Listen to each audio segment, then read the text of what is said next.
Captain Thomas Nkwoko sat in her office, staring out the small window at the sprawling Air Force base. The sun was setting, casting long shadows over the tarmac as jets taxied to and from their hangars.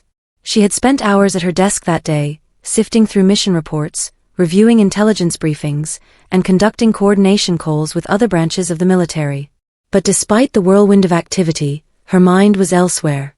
It had been like this for weeks, ever since that fateful mission, ever since the day her friend, Lieutenant Marcus Green, had been killed. Nkwoko pushed the stack of papers aside and ran a hand through her short, tightly coiled hair. She had always prided herself on being strong, on being the kind of leader her troops could count on. But now, sitting in the quiet solitude of her office, she felt like a shell of that person. The weight of command, the endless decisions, the lives on the line, was something no one had ever truly explained to her. And it was something no one ever spoke of. Everyone around her saw her as the capable, composed captain, but the reality was that she was drowning in guilt, in doubt, and in an overwhelming sense of loss. There was one decision, one moment that haunted her more than anything. It was the night of the mission. The mission had been supposed to be a textbook operation. They had intel about a high-value target in a remote region. It was supposed to be a clean strike, a quick, decisive operation with minimal risk. But something went wrong. She wasn't sure if it had been the weather, if the intel had been faulty, or if it was just bad luck, but the operation quickly turned into a disaster. In the chaos of that night, Nkwoko had been forced to make a split-second decision. Her team was taking fire from multiple directions, and there was no time to call for reinforcements. They had to act fast. The target was within their reach, but it was also heavily guarded. Marcus had been with her, one of the best pilots she'd ever worked with. He had always joked that nothing could go wrong as long as he was flying cover. But this time, it did. The decision she made in the heat of the moment, ordering the strike even though they were surrounded, led to Marcus's death. His plane was hit in the crossfire as they initiated the strike. He had died before they could even extract his body. The guilt she felt from that moment was suffocating. Leadership meant making hard calls, but in that instant, she had made the wrong one. And she knew it. Every day since then, the thought of Marcus, his face, his voice, had been with her. But no one knew. No one could know. How could they? She was their leader, the one who made the tough calls. They couldn't see the cracks forming inside her. As she sat in her office now, the darkness creeping in with the night, she realized something. There was no way to undo what had happened. She couldn't bring Marcus back. But maybe, just maybe, there was something else she could do. Maybe she could stop this cycle of suffering, stop letting the burden of these decisions break her. And if she was going to do that, she would have to speak out. She would have to ask for help, not just for herself, but for everyone in the military who was silently carrying the same weight. With that thought in mind, she opened her laptop and began to type. Dear Mr. President, I am writing to request a private meeting with you. My name is Captain Thomas Nkwoko, and I serve in the United States Air Force. For years, I have been quietly carrying the burdens of this uniform, and I can no longer stay silent. I serve a nation that asks so much of its soldiers, yet there are parts of our service that go unseen, parts that, if they were known, might change how we view leadership, sacrifice, and mental health. It is time that we acknowledge the hidden suffering that so many of us endure, often in silence.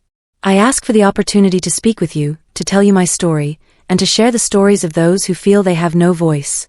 There is much to be done, and it starts with facing uncomfortable truths. Respectfully, Captain Thomas Nkwoko. Her fingers hovered over the keyboard for a moment as she reread the letter. This wasn't just a letter asking for a meeting, it was a plea for recognition, for the first step toward understanding the full weight of military service. She wasn't sure if the president would ever read it. He had thousands of letters sent to him every day, all vying for his attention. But it didn't matter. What mattered was that she was speaking out. She was going to be heard. She pressed send. The days that followed felt like an eternity. She continued with her duties, staying busy, keeping her mind occupied as best as she could. But even as she carried on with the work at hand, her thoughts kept circling back to the letter. Had it made it to the president? Had anyone even read it? She felt the nagging uncertainty in the pit of her stomach, but there was nothing more she could do but wait. Then, a week later, as she sat in a briefing room with her team, her phone buzzed. It was an email. She opened it quickly, scanning the text. Captain Nkwoko, The President has reviewed your letter and has granted you a meeting. Please report to the White House next week at your earliest convenience." She stared at the email in disbelief. Her breath caught in her chest. The President had agreed to meet with her. This was it. This was her chance to speak up, to be heard, to do something that could change everything. She quickly closed the email and looked around the room. Her team was still talking, still discussing the mission at hand, but for the first time in days, Nkwoko felt a sense of clarity. She had asked for a chance to speak, and she was going to take it. As the days counted down to her meeting at the White House, she felt a mixture of anticipation and dread. She had no idea what to expect from the President, but she knew one thing for sure: she had to be honest. She had to speak the truth, no matter how hard it was. The day of the meeting with the President arrived faster than Captain Thomas Nkwoko had anticipated. The morning sky was overcast, and the usual calm of the base felt more like an impending storm. The idea of stepping into the hallowed halls of the White House made her pulse quicken, and she found herself pacing her small apartment in the hours leading up to the flight. She had spent countless hours preparing for this moment, rehearsing what she would say, but now that it was real, it felt as though the words might escape her entirely. Her uniform, crisp and pressed, felt heavy as she adjusted the collar. It was a symbol of authority, of duty, but today it felt almost like a shield between her and the vulnerability she knew she had to expose. How do you walk into the White House and speak to the most powerful man in the world about something as personal as mental health, trauma, and guilt? How could she, a mere captain in the United States Air Force, possibly expect him to understand? The flight was brief, a smooth ride from her base to Washington, D.C., but her nerves were a constant companion. As she arrived at the White House, escorted by security and staff, she couldn't shake the feeling that she was on the edge of something much larger than herself. She was about to have the conversation that she had been building up to for years, one that she knew could change the way the nation viewed its military, its leaders, and the sacrifices that were demanded of those who served. The White House, as grand and imposing as it was, seemed to shrink as she passed through its corridors. It was no longer just a building. It had become a symbol of all the things she had come to realize over the past few months: the weight of responsibility, the price of leadership, the price of lives lost. She was escorted to a small conference room, where she was introduced to a few of the President's aides and advisors. They were polite but distant, as though they were already forming an opinion about the woman who had requested this meeting. But Nkwoko wasn't here for pleasantries. She was here to speak her truth. Minutes passed before the door opened, and the President entered. He was older than she had expected, his hair graying at the temples, but there was something about his eyes that made him appear both experienced and approachable. The aide stood, and Nkwoko followed suit, her nerves threatening to take over. But the President's voice, steady and calm, quickly put her at ease. "Captain Nkwoko," he said, extending his hand, "thank you for coming. I've read your letter, and I've been looking forward to hearing more about your story." Nkwoko shook his hand, taking a deep breath. This was it. She had come all this way. She couldn't back down now. "Thank you, Mr. President," she said, sitting down at the table. "I appreciate the opportunity to speak with you." The President sat across from her, his expression expectant. There was no small talk, no casual remarks. He was here to listen. And Nkwoko knew that, in this moment, she had to be honest. "I wrote that letter because I believe that there's something about military service that no one talks about. We hear about the bravery, the sacrifice, the honor, but we never talk about the cost," Nkwoko began. "The cost that goes unseen. The mental and emotional toll it takes on us. And I don't mean to sound dramatic, but it's the truth. There are soldiers walking around every day, fighting battles inside their heads, and no one knows." The President nodded thoughtfully. "I understand," he said. "You're talking about the mental health of our service members." "Yes, sir," Nkwoko replied. "We talk about physical injuries, but we don't talk about PTSD, about the depression that comes after seeing your friends killed, about the guilt we carry for making decisions that we don't know if we can live with. We don't talk about how leadership is not just about giving orders, it's about living with the consequences of those orders. It's about the decisions that have no easy answer, and how those decisions can haunt us." The President leaned forward, his hands clasped in front of him. "And you felt this yourself?" "Yes," Nkwoko said quietly. "There was a mission, not too long ago, where I made a decision that cost a friend of mine his life. He was a good man, one of the best pilots I've ever worked with. We were out there in enemy territory, and the mission was going south. I made the call to move forward, to strike, even though we were surrounded. It seemed like the only option at the time. But when we did it, when we executed the strike, Marcus's plane was hit in the crossfire. And he died. I carry that with me every day. I have to live with the fact that I ordered a strike that killed one of my own. The room fell silent. The president didn't speak right away. Instead, he sat back, his eyes steady on her. I didn't know, he said finally, his voice low. I didn't know the weight you were carrying, Captain. I don't think any of us truly understand what it's like to be in your position. That's the problem, Nkwoko said, her voice rising slightly. No one understands. No one talks about it. We keep marching on because that's what we're trained to do. But we're human, Mr. President. We're not machines. And I know there are countless others like me, carrying that same burden in silence, pretending everything's fine while inside we're breaking apart. The president sat in quiet contemplation for a moment before speaking again. You're right, Captain. I don't think we as a nation have fully grasped the emotional and psychological toll that military service can take. We celebrate our soldiers as heroes, and they are. But we fail to acknowledge the scars they carry, both visible and invisible. Nkwoko's heart pounded in her chest, the weight of what she was saying sinking deeper into the room. And that's why I'm here. I'm asking for your help. Not just for me, but for everyone who has ever worn this uniform and fought in this war. We need to change the way we look at military service. We need to provide better mental health care. We need to give soldiers the tools to deal with the trauma they experience, and we need to stop pretending that everything is fine. The president leaned back in his chair, his brow furrowed as he considered her words. What do you think should be done? Nkwoko paused, her thoughts turning over the many conversations she had had with other service members who felt the same way. We need more funding for mental health programs, sir. We need systems in place that allow soldiers to seek help without fear of stigma or judgment. We need to give them a voice. And we need to make it clear that asking for help is a sign of strength, not weakness. The president was quiet for a long moment, his eyes on her. Then he spoke, his voice firm but thoughtful. Captain, I hear you. And I think you've just begun a conversation that needs to be had. We can't ignore this issue any longer. I will make it a priority to work with Congress on this. I will make sure the conversation continues. Nkwoko felt a sense of relief flood through her, though she knew the battle wasn't over. This was just the beginning. But the seed had been planted. She had spoken the truth, and the president had listened. As the meeting came to a close, the president stood and shook her hand once again.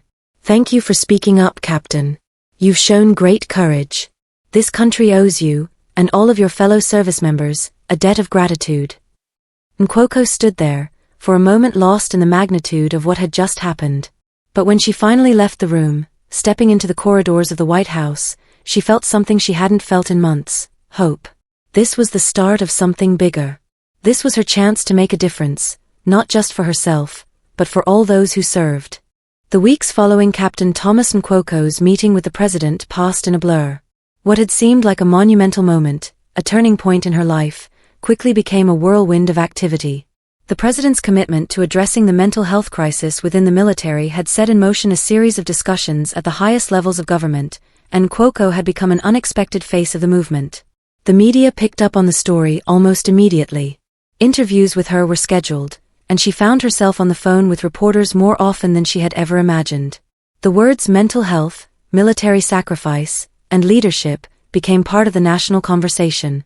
She wasn't sure what she had expected when she first wrote the letter, but the scale of it all, how her own pain and her plea for change were reverberating across the country, was both exhilarating and overwhelming. On the one hand, it was gratifying to see the topic of military mental health finally getting the attention it deserved. But on the other, it was exhausting. There were moments when she wished she could step away from the spotlight, return to the quiet of her base, and bury the weight of her guilt like she had always done. But she couldn't. Not anymore. In the days that followed, she began receiving letters and messages from soldiers across the country, many of them expressing their gratitude for her courage in speaking out. Some wrote about their own struggles with PTSD, depression, and the trauma of loss. Others simply thanked her for giving voice to the unspoken burdens they carried. There were even letters from veterans who had long since left the service, but still carried the weight of their experiences. Each letter weighed on her, and each one reminded her that her work had only just begun. She had started a conversation, but now it was time for action. It wasn't enough to speak about the problem, she needed to see real change. She needed to ensure that those who were struggling had access to the support and resources they deserved. One particular letter stood out among the others. It was from a young Air Force sergeant, stationed at a base across the country. The sergeant wrote about his struggles with anxiety and panic attacks, struggles he had kept hidden for years, convinced that asking for help would make him weak in the eyes of his comrades. But after hearing Nkwoko's speech to the nation, he had decided to finally seek help. The letter ended with a simple but profound statement: "You've saved my life." As she read it, tears welled up in her eyes. She had been speaking for herself, for the invisible wound she carried, but in doing so, she had inadvertently become a lifeline for others. The responsibility that weighed on her now felt even heavier. She couldn't stop now. She couldn't let down all of those who had reached out to her. Meanwhile, in Washington, the conversations that had begun in the Oval Office had expanded to include lawmakers, military leaders, and mental health professionals. Congress was drafting new legislation to increase funding for military mental health programs, and the president had pledged to make it a priority in his next budget proposal. It wasn't an instant fix, and the road ahead was far from smooth, but progress was being made. For the first time in a long time, Nkwoko allowed herself to feel a glimmer of hope. Then, one afternoon, she received a call that would change everything. It was from the Office of the Secretary of Defense, a man who had become an unexpected ally in the cause. He had been impressed by Nkwoko's bravery and the way she had sparked a national dialogue about leadership and mental health. He wanted her to speak at an upcoming congressional hearing about the military's mental health crisis. The invitation sent a chill down her spine. The idea of speaking in front of Congress, in front of lawmakers who held the power to influence real change, was both daunting and exhilarating.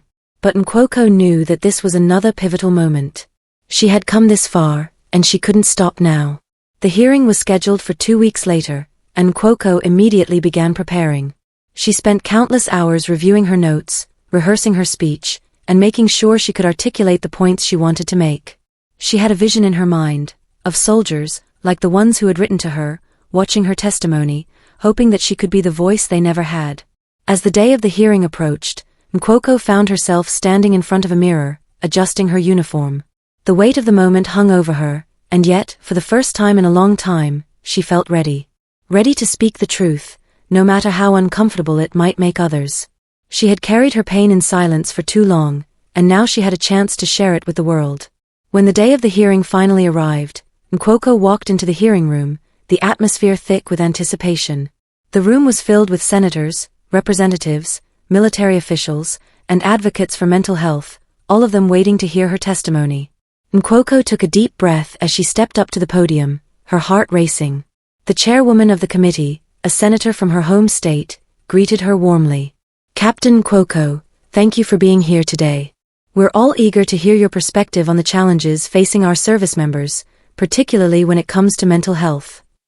Nkwoko nodded, her voice steady despite the nerves she felt. "Thank you, Madam Chairwoman. It's an honor to be here today to speak on behalf of the men and women who serve in our armed forces. I'm here because I believe that leadership, true leadership, is about more than just making tough decisions on the battlefield. It's about acknowledging the costs, both visible and invisible, that come with those decisions." She paused, her gaze sweeping over the room of lawmakers and military leaders, all of them listening intently. The cost of leadership is often measured in the lives we lose, the friends we watch die, and the choices we make that can haunt us for the rest of our lives. But there's another cost that we rarely talk about, the toll that these experiences take on our mental health. We are trained to be strong, to be resilient, but no one tells us how to carry the emotional weight of the things we've seen, the things we've done. Nkwoko's voice grew stronger as she continued. "I stand before you today not as a hero, but as a soldier, someone who has experienced the highs and lows of military service. I've lost friends. I've made decisions that still keep me awake at night. And I've seen firsthand how soldiers, afraid to seek help, suffer in silence because they fear being seen as weak." She leaned forward slightly, her eyes meeting those of the committee members. "We can't change the past. We can't bring back those we've lost. But we can change the future. We can make sure that no soldier, no matter their rank or position, has to face their struggles alone. We can provide the resources and support they need to heal. We can make it clear that asking for help is not a sign of weakness, it's a sign of strength. For a moment, the room was silent. The weight of her words hung in the air, and Cuoco felt the collective eyes of the committee on her, each of them processing what she had said.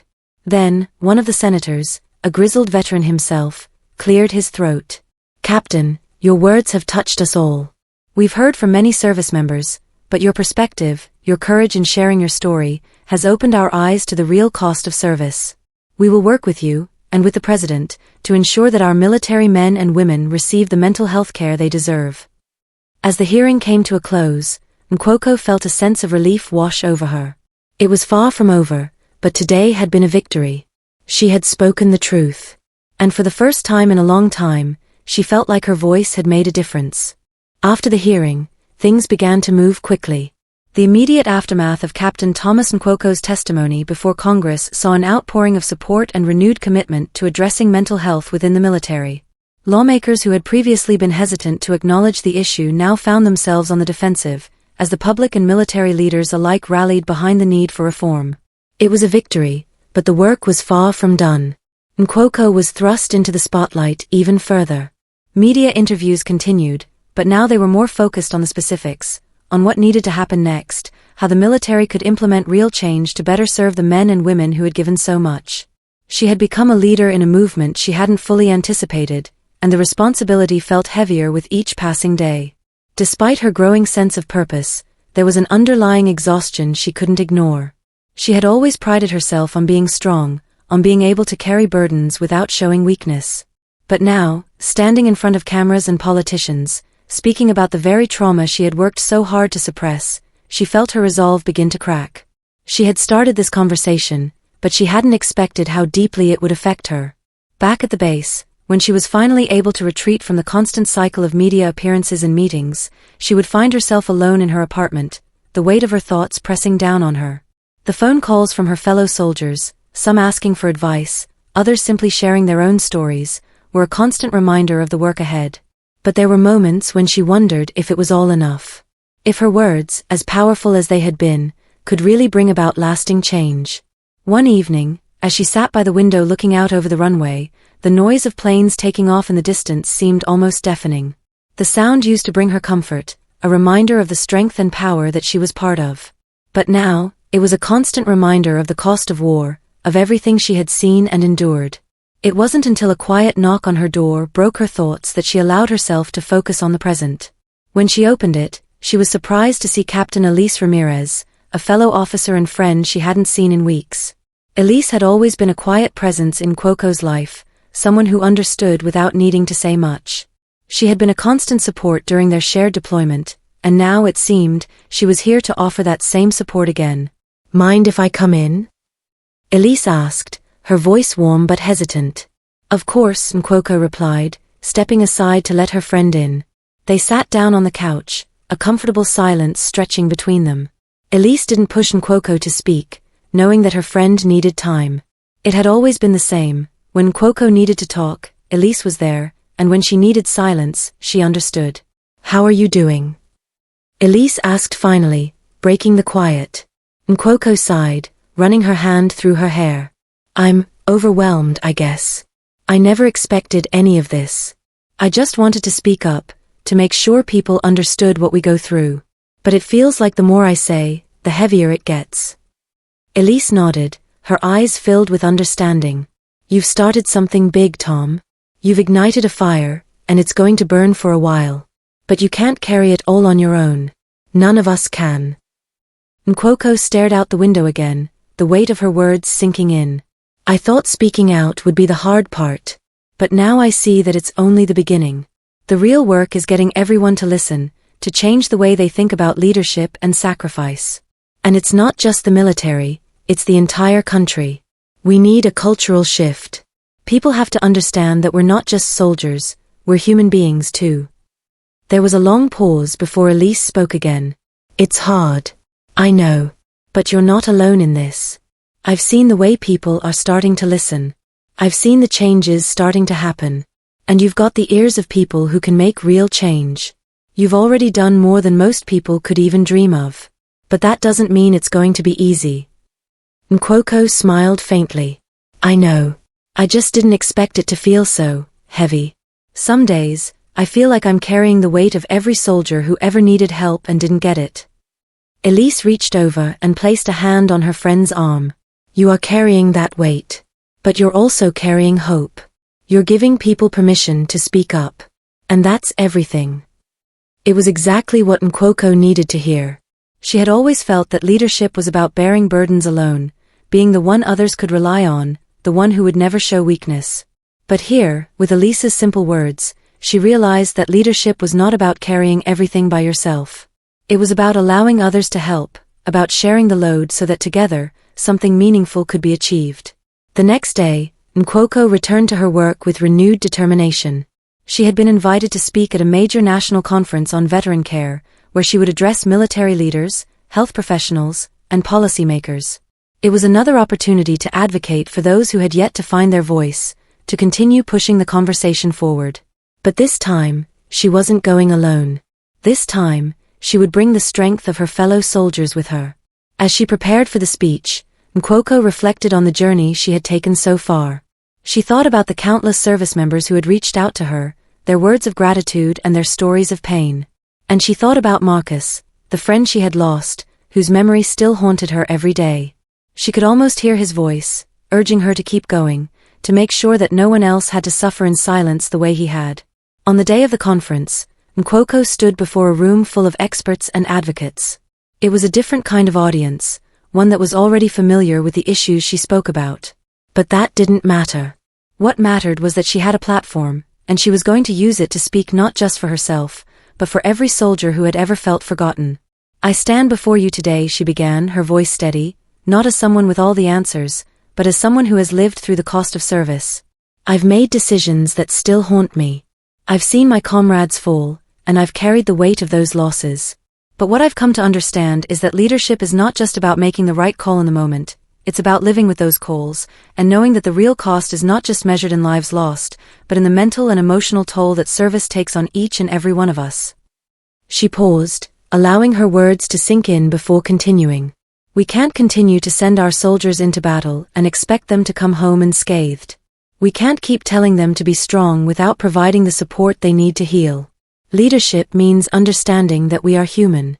And it means providing our service members with the resources they need to take care of their mental health, to seek help without fear of judgment, and to live with the burdens they carry. The applause that followed was immediate, but it wasn't just polite. It was the kind of applause that came from a place of genuine respect, of recognition for the hard truths that Nkwoko had brought to light.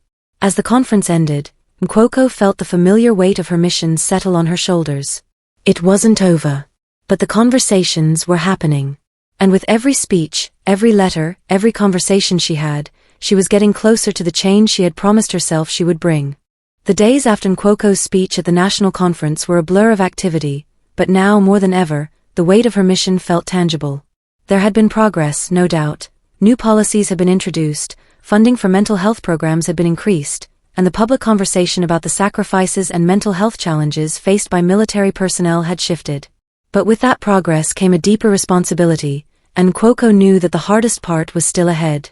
She had been traveling constantly, speaking to groups of soldiers, meeting with policymakers, and advocating for the changes that were needed.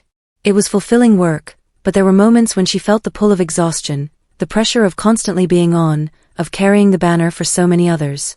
In those moments, she would remind herself of why she was doing this, because someone had to, because soldiers like Marcus, like the ones who had written to her, deserved to be heard. But amidst the constant hustle, there was a nagging feeling that she hadn't taken the time to truly process her own emotions. The weight of her own trauma, the grief, the guilt, it was always there, just below the surface. Every time she spoke publicly, every time she advocated for someone else, it was a reminder that she hadn't fully healed. One evening, after a particularly long day of meetings, Nkwoko found herself walking through the halls of Arlington National Cemetery. The sun was setting, casting a golden light over the rows upon rows of white headstones. She had come here many times before, but tonight felt different. Tonight, she felt the need to reflect, to find a sense of peace amid the chaos she had created. The cemetery, vast and serene, felt like a place where she could finally exhale. She had spent so much of her life pushing forward, carrying the weight of leadership, of responsibility, without taking the time to stop and acknowledge the toll it had taken. Here, among the graves of those who had given their lives for the country, she felt a profound sense of connection. These were the soldiers who had paid the ultimate price.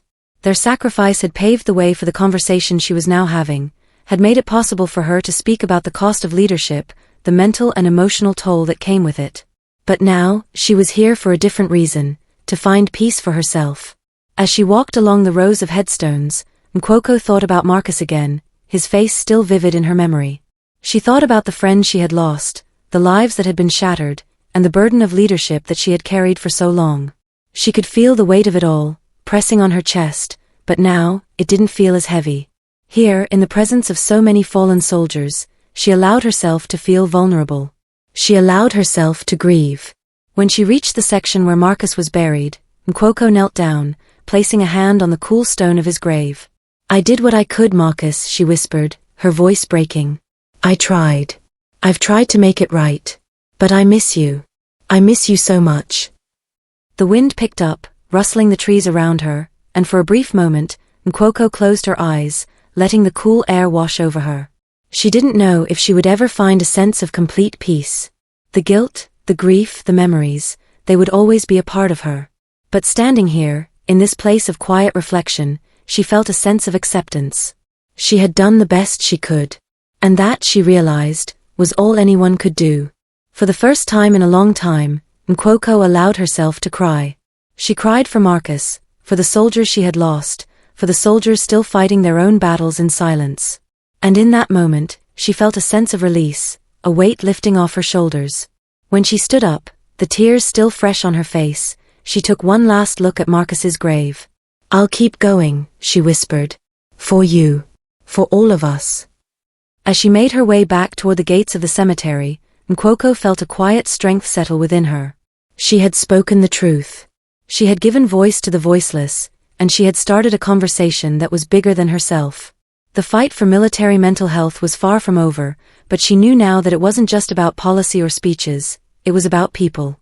It was about creating a culture where those who served could be seen not as warriors who never falter, but as human beings who were worthy of care, compassion, and understanding. In the weeks that followed, more changes were made. The mental health programs she had fought for expanded, reaching more soldiers than ever before. Veterans, once reluctant to seek help, began to take advantage of the resources available to them. The military had a long way to go, but the transformation was underway. Nkwoko continued her work, meeting with leaders, advocating for those who needed her voice, but now, there was a sense of peace in her heart. She had spoken her truth, and in doing so, she had inspired others to do the same. She had shown the country that leadership wasn't about being perfect.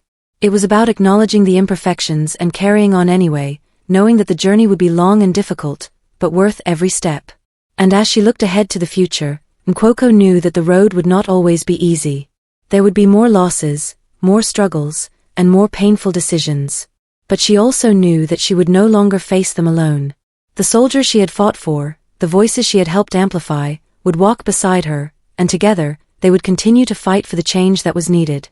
In the end, Nkwoko had learned something profound about leadership, that true leadership wasn't about bearing the weight alone. It was about sharing the burden, about standing together, and about speaking the truth, even when it was the hardest thing to do. She had learned that leadership wasn't just about inspiring others to follow, it was about inspiring others to speak up, to ask for help, and to be vulnerable. It was about recognizing that strength wasn't the absence of weakness, but the courage to confront it.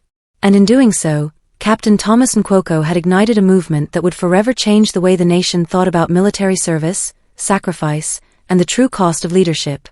The end of her journey was not yet in sight, but she was no longer afraid. For the first time in years, she felt a quiet peace, knowing that her fight, and the fight of every soldier who had ever struggled in silence, had not been in vain.